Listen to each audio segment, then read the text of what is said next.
Olá, tudo bem? Pois bem, quando falamos em processo de trabalho, necessariamente estaremos falando em uma série de atividades que devem ser executadas e em que ordem isso deve acontecer. Mas que atividades são essas quando vamos criar uma API? Bom, a primeira atividade nesse processo nós já conhecemos, que é criar o documento OpenAPI. Bem, criar esse documento é o que você faz quando cria uma nova API no Swagger. Essa atividade foi demonstrada no vídeo anterior. Ao encerrarmos essa breve atividade, passaremos para a próxima. Essa próxima atividade é criar estruturas de dados. O que isso significa? Bem, nessa etapa estaremos criando a representação tanto dos dados que vão alimentar a nossa API, quanto dos dados a serem produzidos por ela. Veja que essa etapa pode ser feita toda de uma vez, desde que você tenha um projeto bem definido, onde os requisitos não vão mudar mais. Caso contrário, e veja que isso é a situação mais comum, você vai executar essa atividade outras vezes. Por quê? Porque você vai incluir outras estruturas de dados em outros momentos, tá certo? O certo é que depois que você implementou pelo menos uma estrutura de dados, você está apto para prosseguir dentro do processo, ou seja, passar para a próxima atividade. E essa próxima atividade é criar o recurso. Nessa atividade, você vai definir o nome do recurso que será disponibilizado.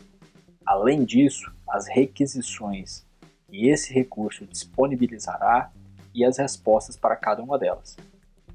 Tá? Tudo isso vai ser modelado dentro dessa atividade. E como na etapa anterior, caso o projeto ainda não esteja bem definido, essa etapa pode ser refeita algumas vezes.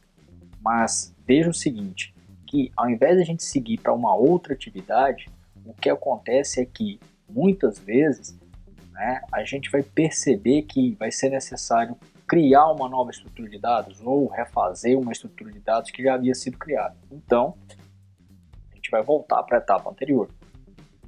Ok? Então, assim, a gente vai executar, criar a estrutura de dados novamente. E aí, após termos implementado uma nova estrutura ou refatorado a estrutura, podemos novamente voltar a atenção para recurso. E aí, notar que a gente pode formar um ciclo, okay, que vai ficar aí se repetindo, que só vai ser interrompido quando todas as estruturas de dados tiverem sido criadas e quando todos os recursos necessários tiverem sido modelados. Aí a gente termina o ciclo, ok?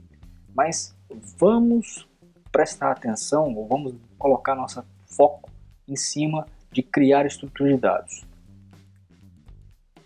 Bom, a gente tem que lembrar o seguinte, cada etapa do processo ele tem uma entrada, ok? Então, no caso, o que é a entrada? Qual que é a dependência de criar estrutura de dados? Né? De que ele depende? Obviamente, ele depende, como a gente está trabalhando com o Swagger, de que um arquivo OpenAPI seja criado. Mas que outra dependência criar estrutura de dados tem além disso? As estruturas de dados da API estão diretamente ligadas com as classes definidas no diagrama de classe. Então, podemos dizer que o que foi modelado no diagrama de classe será aproveitado por nossa API. A próxima aula, a aula 15, vai tratar sobre como criar as estruturas de dados usando o Swagger, certo? E por falar em diagrama de classe, é esse que eu vou usar nas próximas aulas. Ele representa uma modelagem simples que seria usado por uma API e permitirá que as pessoas se cadastrem e passassem a ser usuários de um serviço colaborativo dedicado a armazenar informações básicas sobre filmes. Os serviços disponíveis nessa plataforma seriam, dentre outros, cadastrar filmes, atores, estúdios, emitir opiniões sobre os filmes e listar todas as opiniões de um filme. As 7 classes desse modelo estão dispostas em 3 pacotes principais: filme, usuário e ator. Veja que o pacote filme depende de usuário e de ator. E essa dependência acontece pois a classe opinião precisa de um dado que vem da classe usuário. Já a dependência de ator existe por causa de elenco. Se lembrarmos que o elenco representa o conjunto de atores que participam de um filme, veremos que a classe elenco, nesse caso, ela vai precisar da identificação do ator dentro dela.